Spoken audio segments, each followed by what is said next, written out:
Ah, ok. Entonces, acá empezamos. Fenómeno. Entonces, la vez pasada hablamos de la atmósfera, hablamos de el campo magnético de la Tierra, hablamos del viento solar, después hubo un muy buen link con la presentación que se hizo muy interesante sobre el helio y cómo el helio se deposita en la Luna por la radiación, por el viento solar, así que estuvo, así sin haber estado planeado, estuvo un buen link ahí. Y ahora lo que vamos a hablar hoy va a ser tipos de satélites, que la verdad es que cada vez que empiezo a preguntar al internet cuántos tipos de satélites hay, porque yo conocía de mi background, de mi historia, algunos, de repente cada vez hay más y más y más, y creo que es algo como que uno tiene que estar todo el tiempo ocupado de esto, porque si se pierde una semana, a la semana viene y hay ya 3 startups nuevos con otros 5 ideas distintas. Ayer hablé con un tipo que tenemos un amigo en común, que es una persona en Israel que está haciendo un startup sobre satélites para detección de incendio. No lo tenía en mente ese tipo de satélites y ayer descubrí de que están por subir arriba, por lanzar constelaciones de satélites de detección de incendio. Es decir, hay un poco de ruido en el background. No sé quién es, Pablo, pero... cerrá tu micrófono. Bienvenido, Pablo. Ok. Mi romance con los satélites empezó hace bastantes años cuando me salió ser comandante de una estación de satélites meteorológicos en la Fuerza Aérea Israelí, y porque yo estaba como era parte del servicio meteorológico de la Fuerza Aérea Israelí, y la verdad que fue muy, pero muy interesante esa parte, y entonces ahí conocí los satélites meteorológicos más que nada. Y después, ahora estoy en una compañía que trabaja sobre satélites de comunicación, entonces conozco el tema de satélites de comunicación, los satélites de transmisión. Eh, También hay mucho uso de satélites de navegación, que todo el mundo de nosotros lo conoce porque tenemos navegación en los teléfonos celulares o en el auto o en muchos otros lados. Y además hay los satélites de rescate, satélites de observación, satélites especiales, es muy interesante. Entonces vamos a hablar un poco, tratar de ver cada uno de estos satélites. Entonces la primera pregunta que hago es una pregunta abierta para hacerlo un poco interactivo. Si estamos hablando de que yo tengo una plataforma en una órbita que puede ser polar, o en una órbita que puede ser inclinada, o ecuatorial, o geoestacionaria, es decir, tengo un campo de visión sobre la Tierra. ¿Qué es lo que puedo hacer? Es decir, pongo algún instrumental en mi satélite y estoy midiendo algo.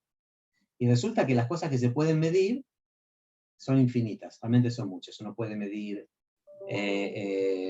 digamos, puede tomar imágenes visuales, imágenes en infrarrojo, imágenes de radar, puede, digamos, hacer, microondas, puede, digamos, también, no solamente, digamos, hacer lo que se llama sensoría remota, digamos, remote sensing, sino también puede poner, digamos, experimentos científicos dentro de los satélites, por ejemplo, cómo crecer cristales en el espacio, como por ejemplo, cómo distintos tipos de elementos electrónicos, digamos, sobreviven o no en el espacio, cómo se procrean gérmenes, cómo digamos, se multiplican gérmenes en el espacio, etcétera, etcétera, etcétera. Es decir, la cantidad de usos que tienen los satélites se está todo el tiempo multiplicando. Hay algunos usos que son, digamos así, tradicionales, que si uno estaba hace 20 años atrás en el tema los hubiera visto, pero hay un montón de usos nuevos. Sobre todo porque los satélites se están volviendo mucho más baratos. Digamos, un satélite de telecomunicación grande que está en la órbita geoestacionaria puede tener el tamaño más o menos de un pequeño ómnibus, ¿no? Es un bicho grande que necesita un cohete muy grande que lo pueda tirar hasta una órbita de transferencia, cuando hablemos de órbita de transferencia, y ahí ya de a poquito llega hasta la órbita geoestacionaria. Pero hoy en día hay satélites chiquititos, hay satélites del tamaño de una sandía, digamos, hay satélites más chiquitos todavía, digamos, hay nanosats, cubesats, todo tipo de satélites, vamos a hablar un poco de eso. Entonces, eso, digamos, se vuelve mucho más barato, porque de repente un cohete que antes tiraba un satélite grande, ahora puede tirar 50 satélites o 60 satélites chicos. Por ejemplo, los satélites de Elon Musk, los de Starlink X, son satélites que son muy finitos, entonces se los pone como una especie de, se los apila, digamos, y después van saliendo digamos, como especie de placas que están saliendo. Entonces puede tirar de repente 50 satélites o 60 satélites en un solo lanzamiento. Y por supuesto, se generó entonces la posibilidad de hacer lo que en inglés se llama rideshare, es decir, vos pones un satélite grande, pero queda todavía mucho lugar dentro del cohete para poner satélites chicos. Entonces vos pagás, digamos, el volumen relativo del que vos utilizás, entonces todo es compartido. Entonces no es ya que tenés que pagar millones de dólares o muchos millones de dólares por un lanzamiento, porque sos el único satélite en el cohete. Si no hay muchos satélites, entonces el costo se distribuye. Eso se llama rideshare. Y los satélites chicos, por supuesto, pagan menos, o de repente podés, por el mismo precio que antes tirabas un satélite grande, podés tirar varias decenas, múltiples decenas de satélites chicos. Entonces, esa es parte de la revolución que permite, digamos, a universidades, a instituciones, a compañías privadas, tirar satélites, lo que antes era, digamos, el territorio de NASA, ¿no? De la Agencia Espacial Soviética y por ahí de la Agencia Espacial China, digamos, hace 40, 50 años. Hoy en día, digamos, cualquier persona, digamos, no digo, no con la plata que tengo en el banco, pero digamos, si me asocio a una empresa o me asocio a un instituto, uno puede tener la posibilidad de tirar un satélite al aire siempre y cuando, digamos, ese satélite traiga algún tipo de valor. Entonces, los satélites más tradicionales, los que empezaron esta jornada ya hace muchos, muchos años, en los años 50, eran los satélites meteorológicos y los satélites de comunicación. Los satélites meteorológicos tienen dos órbitas particulares. La órbita geoestacionaria, que dijimos que es una órbita de un poquito menos de 36.000 kilómetros de altura sobre la superficie terrestre, en el plano ecuatorial, que tiene la gran virtud de que te estás moviendo a la misma velocidad angular que la Tierra, es decir, tu órbita es de 24 horas justo como la Tierra. Entonces estás sobre un punto específico. Eso te permite, por ejemplo, sacar cada 5 minutos una imagen y poder hacer animaciones, porque estás todo el tiempo mirando en la misma área. No solamente eso, sino de que estás mirando un área muy pero muy grande, es decir, abarcas un área muy pero muy grande del planeta Tierra. Como la Tierra es una esfera, digamos, tenemos problemas cuando queremos ir a latitudes muy altas, porque si el satélite está sobre el plano ecuatorial, en las latitudes muy altas no tiene buena cobertura. Y además la resolución va bajando cuando, digamos, estoy apuntando a latitudes más altas. Pero no importa, digamos, un 80% de lo que la Tierra me presenta yo lo puedo cubrir, y con 3 satélites más o menos puedo cubrir, digamos, gran parte de la Tierra. Uno lo mira acá, otro lo mira acá y otro lo mira acá. Hay más de 3 satélites, hay muchos satélites porque se quiere justamente tener una muy buena cobertura y se quiere tener también una muy buena resolución.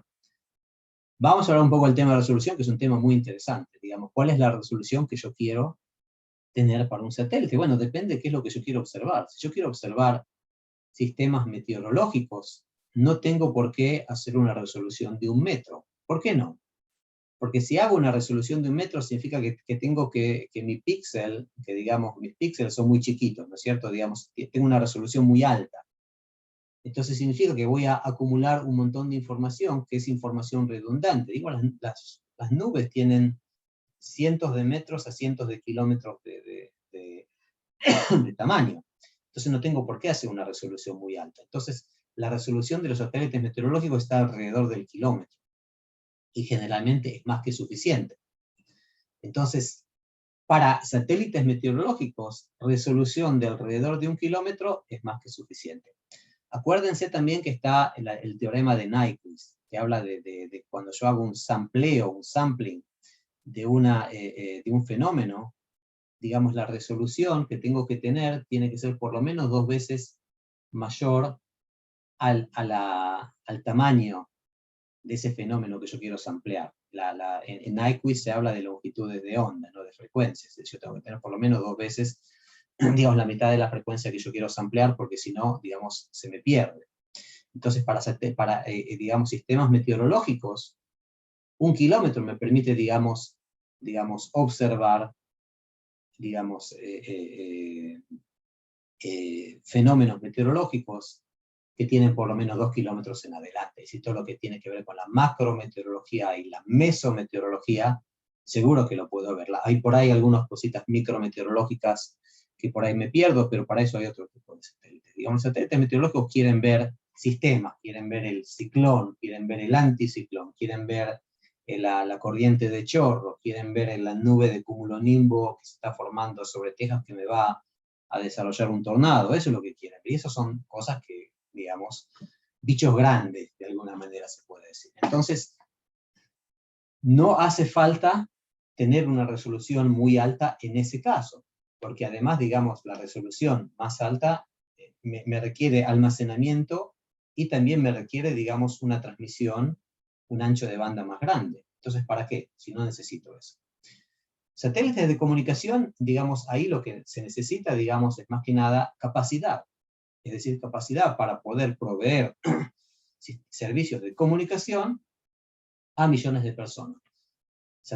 Acá hay una división de satélites de comunicación y de transmisión que no siempre existe. Los de transmisión serían, digamos, los de broadcast, los que tiran la televisión, ¿no? Todos esos que tienen los satélites Cablevision, Dish, etcétera, que, digamos, uno mire con un satélite que mira hacia alguno de los muchos satélites de transmisión que hoy en día existen y puede recibir la señal de televisión, o por ahí señal de internet, o por ahí, digamos, radio, digamos, otro tipo de cosas.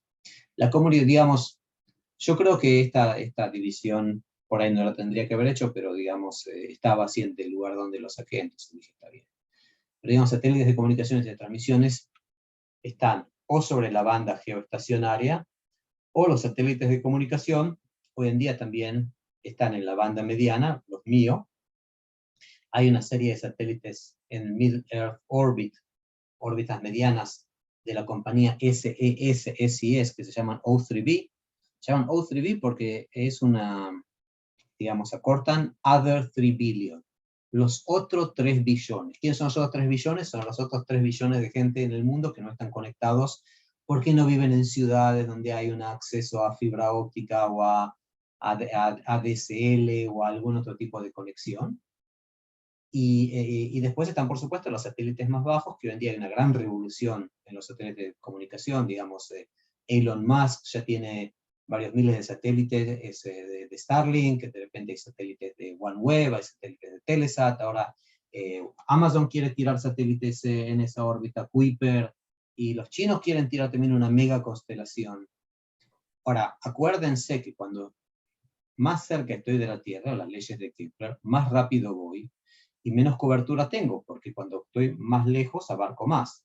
Entonces, el problema que tienen los satélites bajos es que si yo necesito unos pocos satélites de comunicación en órbita geoestacionaria para cubrir toda la Tierra, para cubrir toda la Tierra en órbita baja, yo necesito cientos a miles de satélites. Es lo que se llama una constelación. Y esos cientos a miles de satélites tienen que estar sincronizados, porque, digamos, la información muchas veces no pasa del satélite a la Tierra, sino pasa de satélite a satélite, de satélite a satélite, y entonces baja a la Tierra, porque no siempre tengo una estación terrestre donde yo estoy, digamos, volando. Entonces está lo que se llama los ISL, los Intersatellite Links, los links intersatellite, que hoy en día se hacen con digamos, digamos, comunicación óptica, pero para eso los satélites tienen que saber dónde está el otro satélite para poder comunicarse, y tiene que haber muchos satélites para que esa comunicación sea, digamos, efectiva, eficiente. Satélites científicos hay muchísimos. Conocemos el Chandra, que es un satélite de rayos X, que descubrió, por ejemplo, el Cygnus X, el primer famoso agujero negro que se descubrió. Por supuesto, Hubble y muchos, muchos otros. Digamos, y también, digamos, como dije antes, cómo crecer cristales, cómo sobreviven digamos, equipos de elementos electrónicos, cómo se reproducen gérmenes y un montón de cosas más que se pueden hacer, o en la estación espacial, o en satélites específicos. O a veces se mandan satélites para prueba de tecnología. Vamos a ver si esta tecnología funciona en el espacio. Pero hay muchísimos. Los que observan las manchas solares, los que observan los rayos X, los que observan los rayos gamma, los que observan, muy pero muy importante, hubo un montón de trabajo en el tema del background radiation, la radiación de microondas, que es un poco el eco del Big Bang, ¿no? Que se descubrió en los años 50, casi por error, por científicos de AT&T, de Bell, digamos, lo que se llamaba entonces Bell Labs. Satélites de navegación que están en órbitas medianas. En su momento había satélites americanos GPS, hoy en día hay satélites europeos Galileo, hay satélites rusos GLONASS, creo que hay satélites chinos, pero no me acuerdo. Pero digamos hay un montón de satélites de geoposicionamiento, y cualquier teléfono de estos, digamos, si ustedes se fijan en los specs del teléfono, van a ver que soportan este, soportan lo otro, soportan lo otro. Hay satélites de rescate, de repente estoy en el medio de la jungla y tengo un teléfono satelital o un emisor, digamos, una alerta satelital, un panic button satelital, puedo de repente mandar un SOS y la gente sabe que estoy perdido y sabe dónde estoy. Satélites de observación, hay satélites de observación del océano, de las nubes, de la capa de ozono, del dióxido de carbono, de la meteorología, del polvo. Vamos a tocar algunos, vamos a ver muchas fotos, muchísimos satélites de observación. Generalmente los satélites de observación están en órbitas más bajas para tener mejor resolución. Después están los satélites militares, que digamos, están los satélites espía, que están también a órbita muy baja, que ellos realmente, digamos, permiten, digamos, una observación muy, pero muy, pero muy precisa de la superficie de la Tierra. Y también, digamos, hay satélites militares de comunicación, que, digamos, permiten a las fuerzas militares comunicarse de manera privada. Y también hay satélites, lo que se llama la alerta temprana, que están en órbitas geoestacionarias y pueden ver, digamos, la signature, ¿cómo sería esto en español? Digamos, por ejemplo, una explosión nuclear, ven el flash térmico, ven, digamos, el signature, sería no sería la firma, sería el patrón de emisión térmica que viene con una explosión nuclear sobre la superficie terrestre, porque si se hace por ahí en la Tierra, digamos, por ahí no necesariamente la ve nadie, pero digamos, ese tipo de satélites, digamos, hay incluso navegación de mejor resolución, y satélites que tienen, digamos, un modo de transmisión militar y un modo de transmisión civil. El modo de transmisión militar le permite mejor resolución, por ejemplo, de geoposicionamiento. Hay satélites hoy en día de capacidades defensivas, hay satélites de ataque, y muchas veces hoy en día hay satélites que vienen con guardaespaldas, que vienen con un satélite, que viene el satélite y viene el satélite que lo defiende al otro satélite. Hay satélites de ataque también, digamos, la Guerra Fría, o sea, por ahí ya no está la Guerra Fría, pero la guerra entre las potencias pasó también al espacio. Y hay un montón de satélites especiales, satélites de defensa, hablamos satélites de altimetría, por ejemplo, que están observando, por ejemplo, cómo sube el nivel del mar. Hay una compañía ahora que quiere mandar, creo que en 2022, para hacer, digamos, almacenamiento de datos o bancos de datos en el espacio, digamos, porque ahí, digamos, nadie te puede hackear en el espacio, entonces van a poner bancos de datos en el espacio. Pesca ilegal, hoy en día es un tema muy, muy jodido, porque también es un tema que pasa desgraciadamente también mucho en la Argentina, porque, digamos, hay una overfishing, digamos, como se dice en inglés, hay lo que por ahí en mi mal español traduciría como sobrepesca. Entonces, digamos, ¿cómo se puede ver, digamos, cómo se puede observar todas esas flotas de barcos pesqueros ilegales? Satélites que detectan otros satélites, eso también, digamos, hay satélites de extensión de misión, satélites que van hasta la órbita geoestacionaria, y este satélite está por morir y le inyectan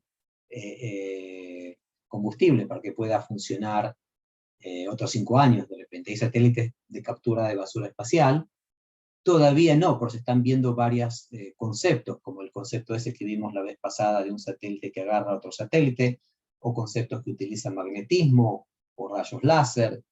El tema es que, digamos, los satélites grandotes se pueden capturar fácilmente, pero los satélites chiquititos, pero los pedacitos de satélites chiquititos, que habíamos visto que había enormes cantidades.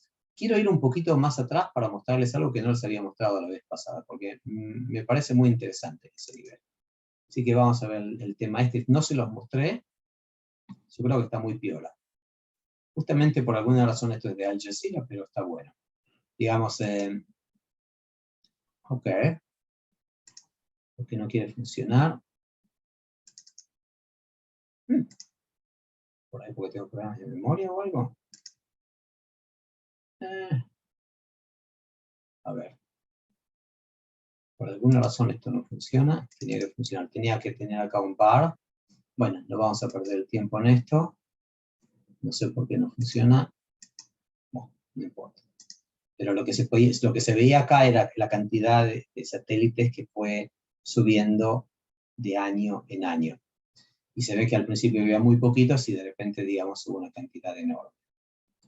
Entonces, satélites de captura espacial van a ser muy importantes, pero todavía están recién empezando, digamos, a ver los distintos tipos de tecnología que se puede utilizar para eso. Si quiere hacer un startup, yo creo que el startup de captura de basura espacial es algo que desgraciadamente es un problema que no solamente va a ser reducido, sino que va a haber tanta cantidad de basura espacial que eso va a dar laburos para años. Y también, hoy en día, es interesante, y es un tema en el que yo estoy metido, es si realmente va a haber satélites 5G. Digamos, si los satélites de comunicación van a empezar, digamos, a poder conectarse con mi teléfono. Si yo voy a poder conectarme con mi teléfono a un satélite de 5G. Hay todo tipo de satélites que hoy en día, satélites de IoT, por ejemplo, de Internet de las Cosas, hoy en día ya hay. Entonces uno puede, por ejemplo, tener sensores de agricultura y mandar la información al satélite. Eso ya hay. Satélite de 5G, hay, digamos, toda una discusión tecnológica, filosófica, si realmente se puede hacer, y cuáles son los casos de uso. La institución de estándares, que se llama 3GPP, que es la institución que definió la segunda, tercera, no, perdón, la tercera, cuarta, quinta, y ya está hablando de la sexta generación celular, está muy metida en eso. Yo estoy un poquito de manera tangencial también metido en eso, un tema muy interesante, que puede también generar otra revolución a nivel de los satélites. Ahora, ¿qué necesita un satélite? Digamos, quiero hacer mañana un satélite. ¿Qué es lo que necesito? Primero que nada, necesito lo que se llama el base, un sistema estructural. Alguna estructura que mantenga todos los equipos. No tiene que ser robusto o estable. Piensen ustedes de que el espacio es un lugar muy hostil. Es decir, si estoy mirando al Sol, la temperatura es extremadamente alta, y si estoy mirando al espacio, la temperatura es extremadamente baja. Cuando estoy orbitando la Tierra y mirando al Sol, mis paneles solares pueden cargarse. Cuando estoy ocultado, cuando la Tierra me oculta el Sol, tengo que pasar a baterías para poder seguir trabajando. Tengo que tener, digamos, y hay un montón de sensores que tienen que estar protegidos, entonces, y todo eso tiene que estar, digamos, en un lugar muy compacto, porque cuanto más grande soy, más pago por el cohete, entonces trato de hacerlo chiquitito, y no hay por qué hacerlo grande cuando uno puede hacerlo más chiquito. Entonces el sistema estructural tiene que ser, digamos, eficiente, fuerte, estable, y también todo lo que se llama el subsistema de control técnico. Digamos, todo lo que estoy hablando de las zonas que miran al Sol tienen temperaturas muy elevadas, las que miran al espacio presentan temperaturas muy bajas. Entonces, tengo que tener algo muy eficiente a nivel de difusión térmica y a nivel de protección de altas y bajas temperaturas. Después tengo que tener un subsistema de generación de potencia, que más que nada hoy en día es compuesto por paneles solares. Acá se puede ver el tamaño de lo que son los paneles solares no en un CubeSat. En un CubeSat los paneles solares están o alrededor o se despliegan. Pero en un satélite grande, este es el tamaño de los paneles solares porque necesitan realmente poder generar electricidad. Hay, digamos, cierto tipo sobre todo las sondas espaciales, tenían, por ejemplo, generadores con radioisotopos. Hubo algunos incluso con plutonio, y había mucho miedo que pasaba si el cohete no salía a la atmósfera. Y baterías, las baterías, digamos, tanto como para alimentar el satélite cuando la Tierra oculta el Sol, o a veces también, si ya estoy muy, muy lejanamente, entonces puedo utilizar radioisotopos o baterías hasta que se me termina y bueno, el satélite ahí se muere, ¿no? Si estoy hablando de un satélite tipo Voyager, ¿sí? Más que nada una sonda espacial, menos un satélite. Después todo el tema de estabilización, es decir, ¿cómo me estabilizo? Y cómo estoy seguro que estoy mirando que estoy mirando a la Tierra. Por ahí, digamos, estoy estabilizado porque estoy mirando al Sol, o a Mercurio, o a Júpiter, o a Saturno. Entonces tengo que tener un control de órbita y de estabilización. Digamos, control de órbita significa de que si tengo, por ejemplo, cierto tipo de fricción, porque estoy en órbita baja muy despacito, tengo que de vez en cuando poder, digamos, ajustar. O si estoy en órbita geoestacionaria, como la Tierra no es exactamente una esfera y como que hay, digamos, disturbación gravitacional por la gravitación del Sol y la Luna, entonces a veces, digamos, el satélite tiende, digamos, a salir un poquito de esa órbita, tengo que ponerlo de vuelta, tengo que utilizar combustible para mantener la órbita. Y hoy en día, más y más y más en órbitas bajas está todo lo que se llama las contenciones, digamos, contention events, digamos, eventos de contención, donde de repente un radar en la Tierra que está mirando, digamos, toda la basura espacial me dice, mira que te viene un cacho de satélite ahí roto, subió un poquito, bajó un poquito, esquivalo. Y cuanto más satélites hay, más eventos de contención va a haber, y en ese caso también la cantidad de combustible que antes por ahí me servía para 5 años, por ahí me va a servir para 3 años, pues, digamos, porque voy a andar todo el tiempo, o varias veces por día, voy a tener que subir, bajar, esquivar al cachito de basura espacial que se me está por cruzar. Y también, digamos, si tengo antenas, las antenas tienen que mirar, digamos, a una estación terrestre específica o a varias estaciones, tengo que mantener, digamos, también la posibilidad de apuntar las antenas al lugar correcto. Además de eso, tengo que tener los sistemas de propulsión para poder estabilizar las órbitas, corregir errores de trayectoria y poder, digamos, hacer esos eventos de contención. Posicionamiento, telemetría y comando, digamos, todo lo que tiene que ver con, digamos, hay, digamos, estaciones en la Tierra o antenas en la Tierra que reciben la información que el satélite acumula, por ejemplo, un satélite que está mirando el viento solar y midiendo, digamos, el flujo de plasma que viene del viento solar, otro satélite que está haciendo imágenes de radar de la Tierra, otro satélite que está haciendo imágenes infrarrojas de la Tierra, digamos, acumulan información y la tienen que mandar a algún lado. Ese es un tipo de comunicación. Otro tipo de comunicación es todo lo que tiene que ver con telemetría y comando. De repente yo quiero mandar un software update al satélite, algunos satélites soportan eso, o yo quiero decirle al satélite, correte porque tiene un cachito de basura espacial, o yo veo que el satélite se está saliendo un poco, entonces le mando, digamos, coordenadas para que pueda corregir. Entonces hay distintos tipos de comunicación que tienen que ver con la telemetría, ¿no? Y tienen que ver también con la información de los sensores, y tienen que ver con todo lo que tiene que ver con comando, posicionamiento, porque yo también de repente puedo mandar telemetría sobre cómo están mis sistemas funcionando, cuál es la temperatura, cuánta batería me queda, y otro tipo de información de telemetría. Ahora, vamos a ver varias anatomías de satélites. Por ejemplo, estos satélites, acá tenemos 2 satélites de observación terrestre.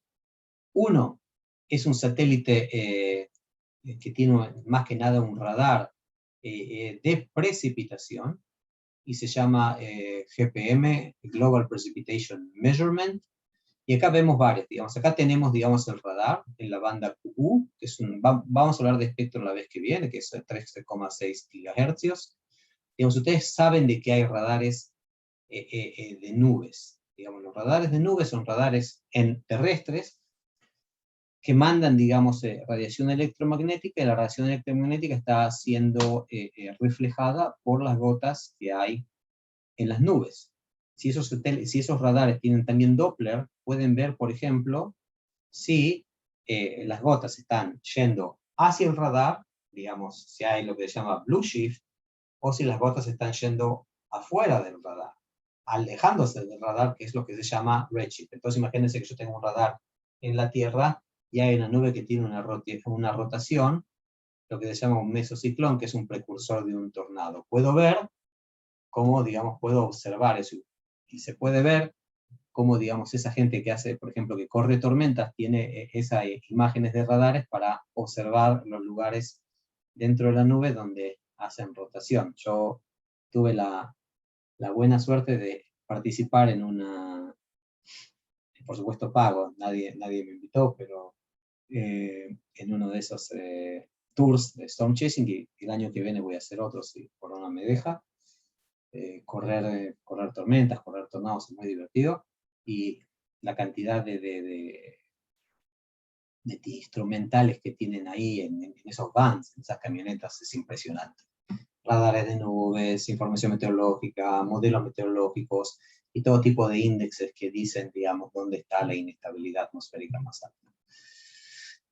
Acá podemos ver, por ejemplo, digamos, el sistema de comunicación, los paneles solares, lo que se llama reaction wheels, digamos, el sistema de propulsión y reaction wheels. ¿Qué son reaction wheels? Digamos, son pequeños ruedas que giran. ¿Para qué? Para estabilizar el satélite. Es decir, hay varios tipos de estabilización del satélite. Vamos a ver eso un poco más adelante, pero la estabilización del satélite que yo estoy hablando es la que se llama estabilización de 3 axis, 3-axis stabilization. Si tenés axis X, Y y Z, y si tenés, digamos, lo que se llama reaction wheels, o sería, digamos, ruedas de reacción, uno puede, digamos, mediante la velocidad de las distintas ruedas, cambiar un poco, digamos, permitir cambiar y estabilizar,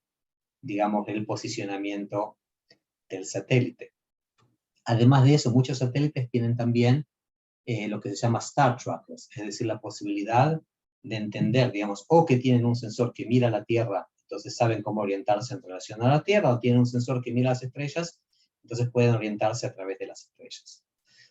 Y además tienen esa estabilización del satélite de 3 axes.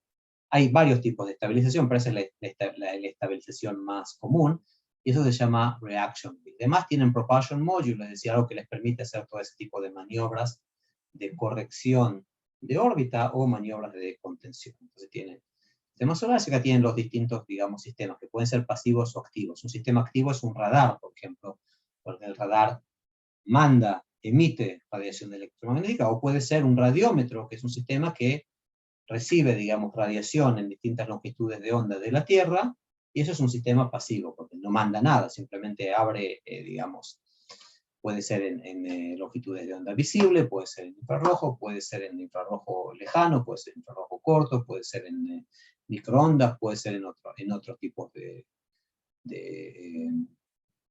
digamos, longitudes de onda, depende si uno está mirando el espacio, o está mirando la Tierra, o está mirando otra cosa.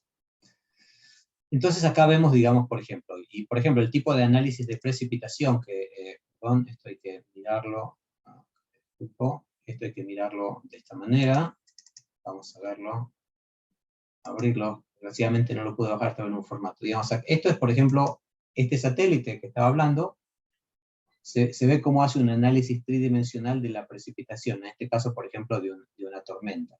Digamos, el satélite pasa,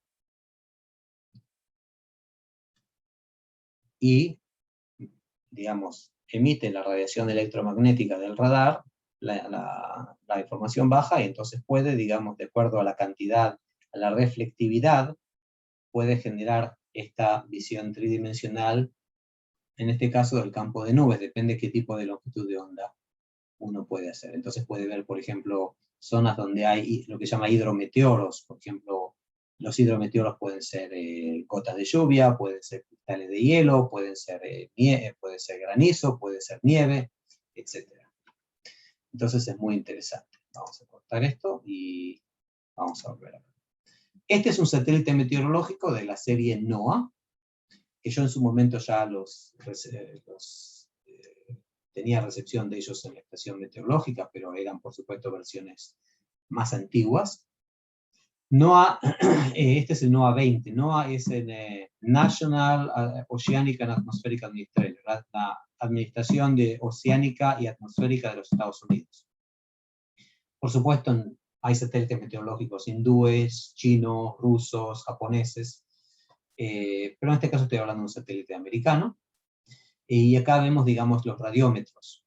Digamos, los radiómetros son sensores pasivos que en realidad están midiendo, digamos, radiación en distintas longitudes de onda.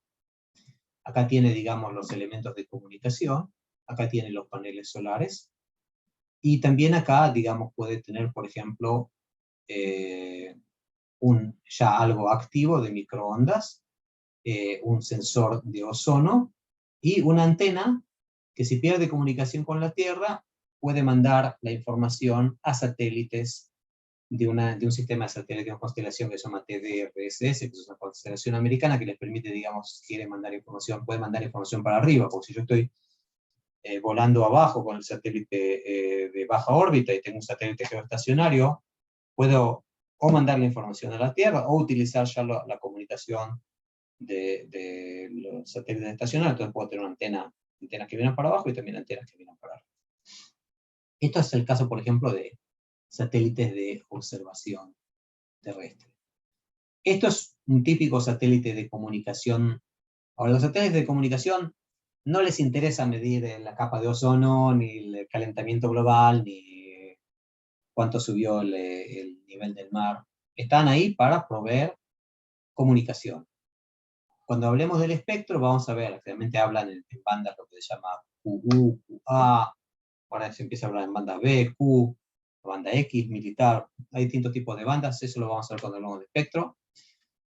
Entonces, primero que nada, estos satélites son enormes, y lo que tienen más adentro es el combustible, porque tienen que estar 15 años arriba, por lo menos, y poder hacer ese tipo de correcciones de órbita para poder seguir, digamos, proveyendo servicios. Tienen que tener antenas grandes, porque están muy lejos, entonces tienen que tener antenas grandes para poder de todas maneras mandar y recibir información de, digamos, antenas en la Tierra. Y también tienen que tener, por supuesto, paneles solares muy, pero muy grandes para poder, digamos, alimentar ese bicho tan grande que es un satélite de telecomunicaciones. Hoy en día se están haciendo satélites un poquito más chiquitos, todavía no. Ahora el thruster, lo que se llama la posibilidad digamos, si estamos en el espacio de acuerdo a la tercera ley de Newton, si yo, por ejemplo, quemo combustible, entonces tiro, digamos, combustible para ese lado, digamos, genero un chorro para ese lado, el satélite se va para el otro. Entonces, de esa manera, digamos, yo puedo, mediante, digamos, o si tengo jets, digamos, de combustible, me permiten, digamos, hacer, digamos, una corrección tridimensional de acuerdo a dónde tiro el chorro, ¿no? Pero también hoy en día se habla se puede hacer también eso con plasma, es decir, yo puedo también tirar iones, no necesariamente tengo que tirar, digamos, tengo que hacer combustión y tirar, digamos, combustible, puedo también tirar iones, lo que se llama plasma, digamos, plasma thrusters, es decir, ahí las correcciones orbitales se hacen mediante, digamos, la emisión de iones para un lado que me permite, digamos, adquirir momento para el otro.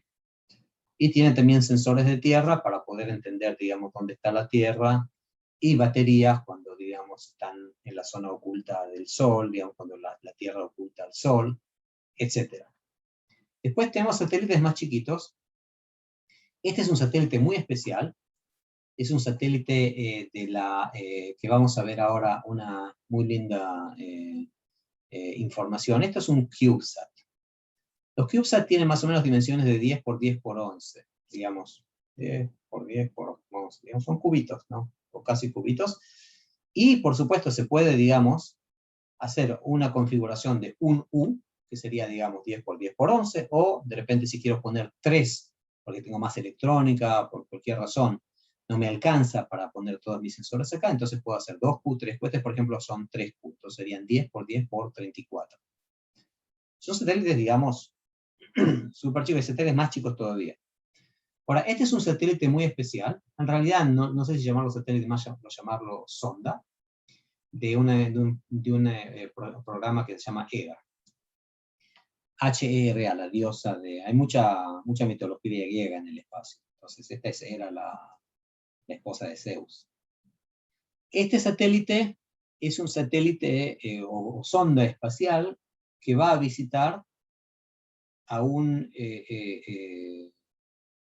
asteroide que va a llegar, creo que el año que viene, si mal no me acuerdo, para poder, digamos, evaluar distintas posibilidades de cómo, digamos, se puede hacer una deflexión de un satélite, porque imagínense, digamos, que si viene un satélite, si viene un asteroide de tamaño de 1 kilómetro y llega a la Tierra, es un desastre a nivel global. Entonces, y sabemos que hoy en día que hay muchos de esos dando vueltas. Y la cuestión es que no siempre se los ve, digamos, depende si vienen de qué dirección vienen. Hay algunos que uno puede verlos a 1 año de distancia y otros que de repente vienen del lado del Sol y no se los puede ver. Por suerte, digamos, hasta ahora, fuera de lo que pasó con los dinosaurios en el cráter de Chicxulub en la zona de Yucatán hace 65 millones de años. No me acuerdo cuál era el tamaño de ese meteoro, pero de ese asteroide que cayó sobre la Tierra, pero era grandote. Y, por supuesto, mató a todos los dinosaurios, no solamente por la onda de choque y por la explosión, sino después por el invierno nuclear que vino después por eso y por todos los cambios. Entonces están viendo cuál es la mejor manera de poder hacer una deflexión. Si se ve uno que esto que viene, que está, digamos, a 1 año digamos, en órbita de choque con la Tierra, ¿cómo se lo puede sacar del camino? Y no hace falta, digamos, si está tan lejos, no hace falta, digamos, moverlo mucho. Incluso el movimiento puede ser relativamente despacio. Entonces se habla de todo tipo de cosas, de conectarlo con una vela solar. Se hablaba en su momento de hacer explosiones atómicas, después se vio que por ahí no era tan buena idea. Sí, por ejemplo, simplemente tirarle algo, digamos, chocarlo con algo para que pueda adquirir momento para otro lado. Entonces hay una deflexión. Entonces, parte de lo que se va a investigar acá, y vamos a ver esto. No sé por qué ahora. Chrome me está haciendo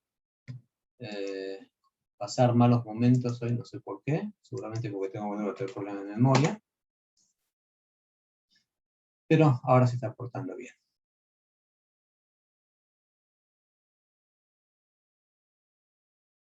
Esto es el proyecto, es muy interesante, se llama Asteroid Prospecton Explorer Apex, la misión se llama HERA y es el CubeSat. Ahora, lo que es interesante es que antes hacía falta un enorme satélite para hacer eso, hoy en día, digamos, se puede mandar un CubeSat hasta ahí. Digamos, es una configuración de 6 unidades de un U, es decir, 1, 2, 3, 4, 5, 6, es decir, entonces tiene por ahí 70 y pico de centímetros por ese lado, a 10 más o menos. Tiene, digamos, velas solares, tiene paneles solares desplegables y tiene también, digamos, un magnetómetro desplegable. Los magnetómetros muchas veces también permiten, digamos, poder alinearse como sistema de navegación a distintos campos magnéticos. ¿Cuál es el objetivo de este magnetómetro específico? No sé. Y tiene también reaction wheels pequeñas para poder, digamos, estabilizarse.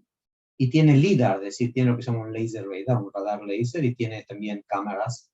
Y lo que quiere hacer realmente es poder ver, digamos, va a haber 2 satélites,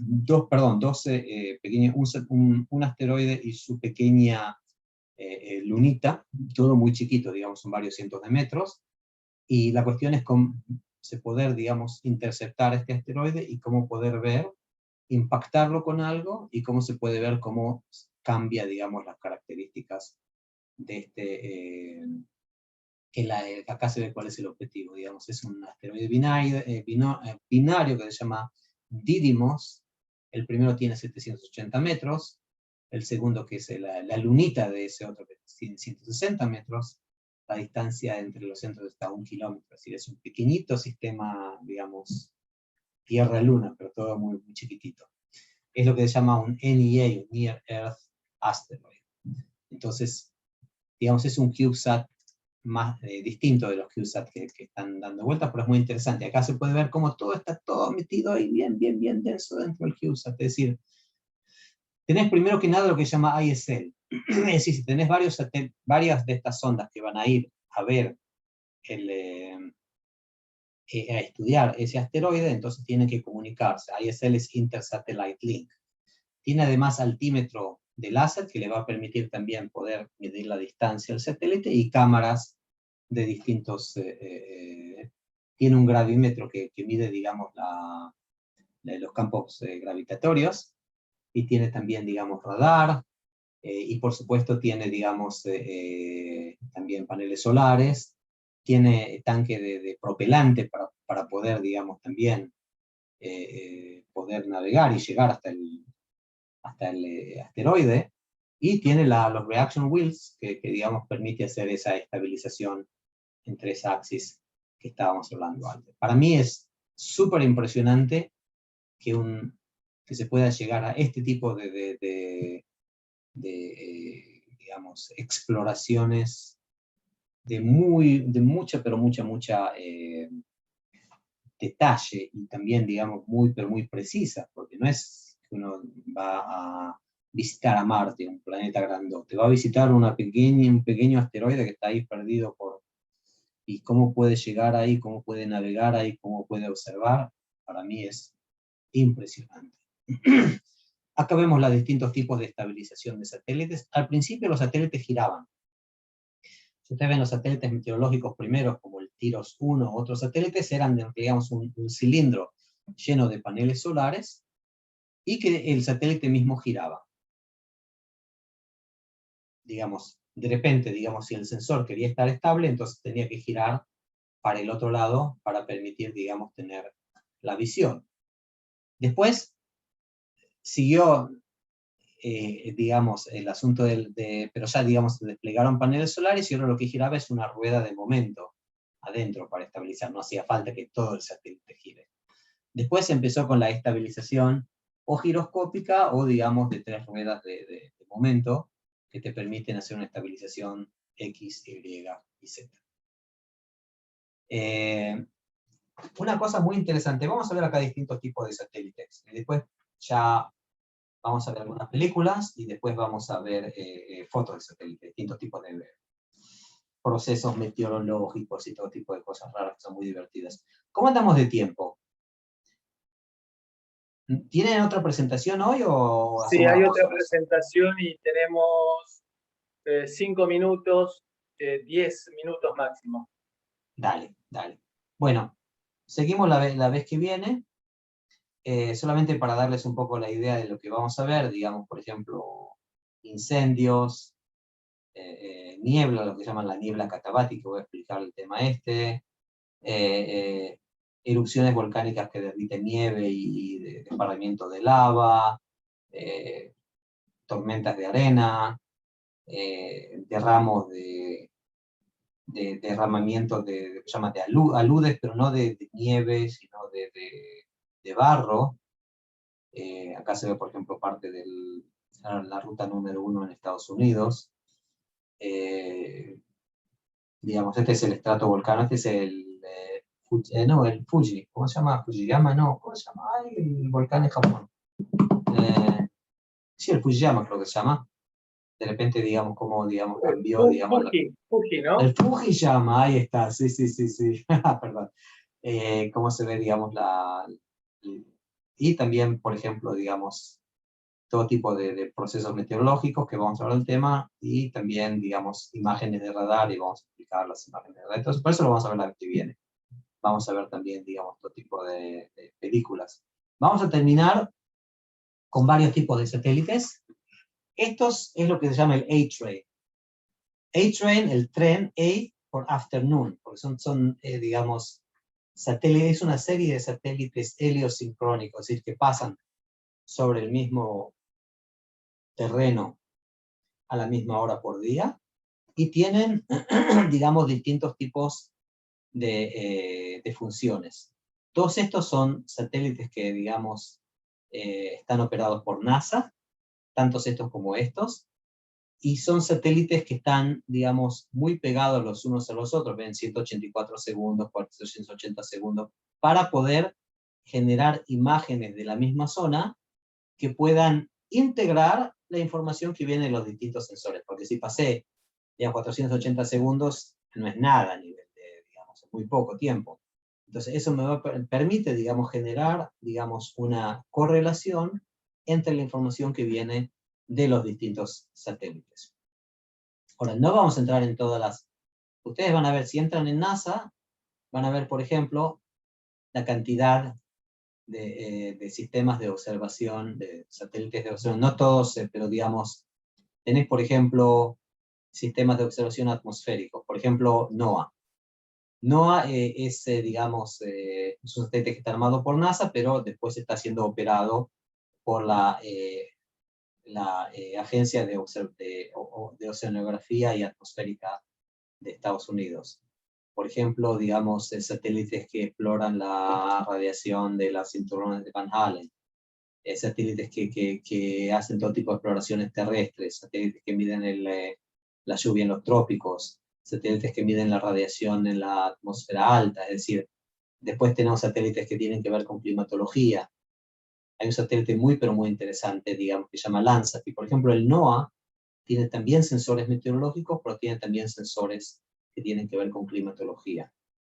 Después tenemos también todo lo que tiene que ver con, digamos, lo que se llama geodinámicas, y todo lo que tiene que ver también con movimientos tectónicos, gravedad, y por supuesto todo lo que tiene que ver con huracanes, con hielo, o el deshielo, con agua, con océano, con la capa de ozono, con la tierra, con los ciclos de agua, y con fuego. Es decir, parte de ellos, el mismo satélite tiene sensores, no es que son satélites necesariamente distintos, el mismo satélite puede tener sensores para esto y para lo otro.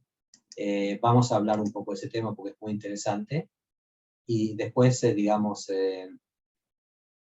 la vez que viene también vamos a ver, digamos, en más detalle, un montón de distintos tipos de satélites. Vamos a ver cada uno de estos, digamos, qué es lo que hace Aqua, qué es lo que hace Terra, qué es lo que hace Calypso, qué es lo que hace CloudSat.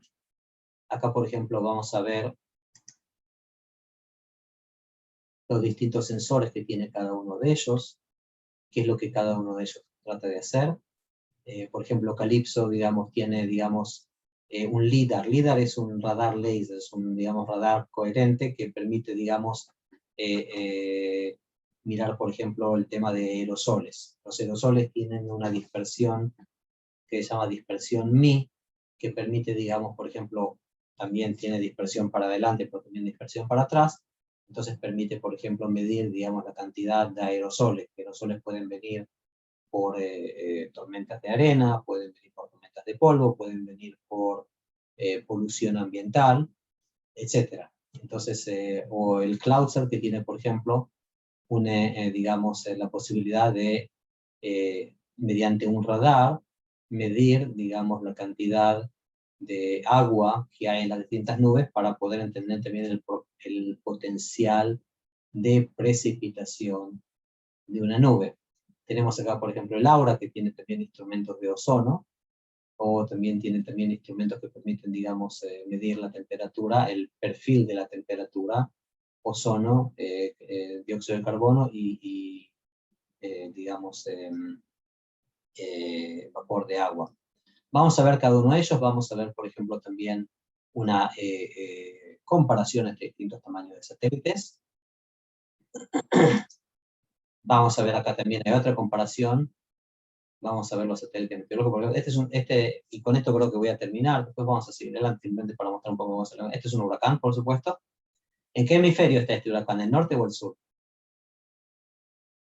Pregunta. En el norte, porque según la fuerza Coriolis, Claro, hace que los huracanes...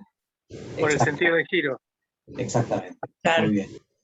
Y este satélite, esto está hecho del GOES, es un satélite meteorológico muy bueno americano, tiene también detector de descarga eléctrica de los rayos. Entonces lo que se ve acá, por ejemplo, es en lo que se llama el eye wall, la pared de nubes más desarrollada que está alrededor del ojo del huracán, que es una zona calma, es donde tiene, digamos, tanto los vientos más altos como también, digamos, la actividad eléctrica más alta. Vamos a ver acá un poco de los distintos tipos de satélites. Vamos a ver acá un compuesto. Vamos a estudiar un poco esta imagen. Por ejemplo, acá se puede, si agarramos esta imagen, vamos a hacer un zoom de esta imagen. Las bandas, por ejemplo, acá se ven las bandas, cómo pasó el satélite por cada... Porque esto es un composite, ¿no? Este es un mosaico. Acá pasó el satélite y esto es lo que se llama la reflexión solar. Pasó a cierta hora donde el sol pegaba y se reflejaba. Las distintas bandas climáticas, los ciclones, anticiclones. Acá ven, por ejemplo, un ciclón que está yendo con las agujas del reloj. Acá ven un ciclón que está yendo atrás de, digamos, el sentido contrario de las agujas. Entonces vamos a explorar un poco el mundo nuestro. Y después vamos a hablar también un poco de este muy interesante satélite, que es el satélite que mide el viento solar, que se llama Discovery. Vamos a hablar un poco de la órbita específica, vamos a ver, digamos, lo que se llama los puntos de Lagrange, digamos, que esta es una órbita muy, muy interesante. Y después así que seguramente la vez que viene vamos a terminar con esto. Si hay alguna pregunta, nos quedan 2-3 minutos de preguntitas, díganme por favor, con gusto les doy respuestas. Daniel, buen día.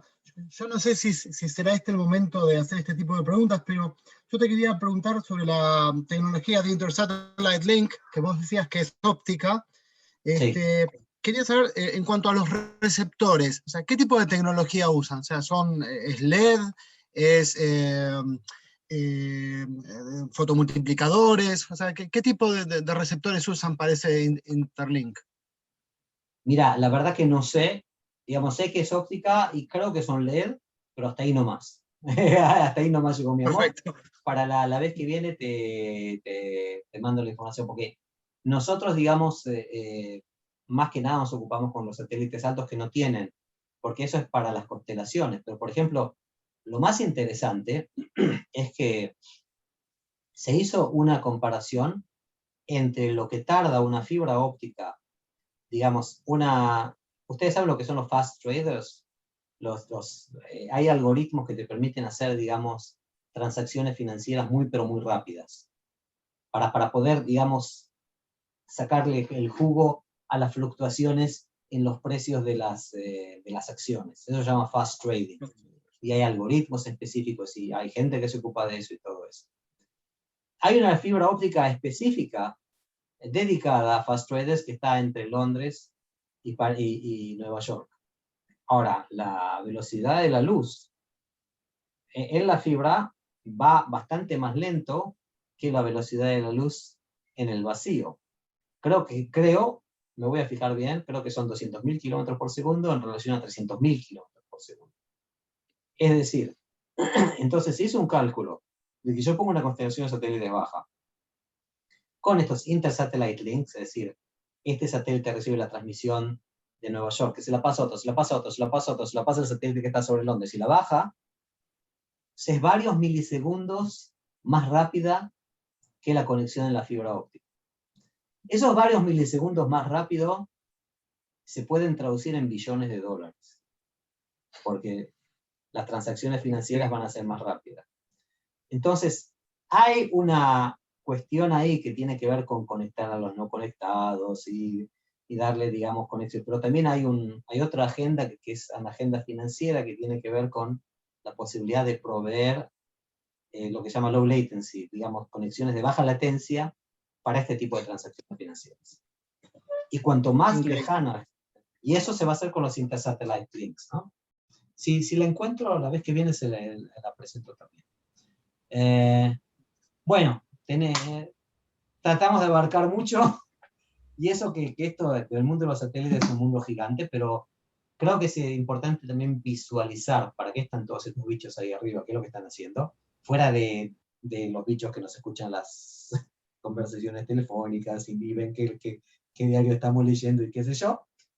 Los bichos más positivos, ¿no? Esos que hacen, que nos observan, que ven cómo la atmósfera está funcionando, cómo los patrones digamos, de lluvia cambian, cómo la polución cambia, qué tipo de polución se puede investigar. Vamos a hablar un poco de todo ese tema la vez que viene. Muchas gracias por todo, y bueno, ahora paso al próximo presentador.